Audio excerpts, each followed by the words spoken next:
guys. Ayan, pahiga lang. Ayan guys, nag-a-assemble tayo ng Christmas tree. I-assemble natin. May isa pa raw siyang hindi malilibot bilang isang sparkle star.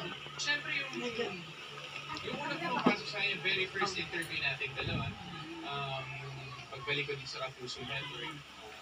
Kasi siyempre yung tiwala na binigay sa akin. Yan, tapos gaganon-ganon natin. Na-feel ko talaga yun lang. So, yun yung siguro pinaka-okay na milestone for me. Kaya todo gift back siya sa dance. Sa dance numbers niya sa upcoming anniversary celebration na Sparkle 30 sa Moa Amphitheater sa Sabado. Isa lang si Raver sa maraming stars ng Sparkle na magbibigay saya sa pre-concert na Tatago natin yung ano.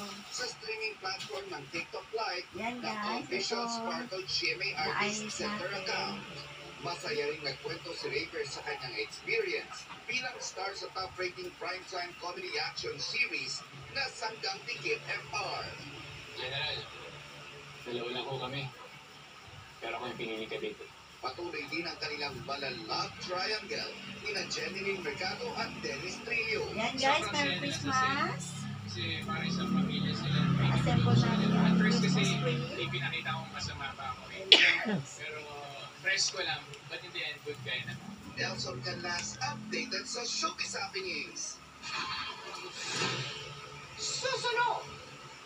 Alas, Pilipinas, volleyball player nasawi sa aksidente.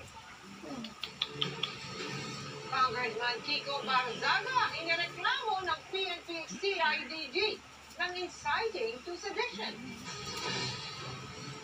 Ilang pwesto sa regional capital of the Philippines na La Loma, Quezon City, isinara muna dahil sa Ayan African guys, swine Merry fever. Christmas. Inaayos natin na ang Low Christmas pressure tree. area na dating bagyong uwan, Magandang gabi. tuluyan ng nalusa.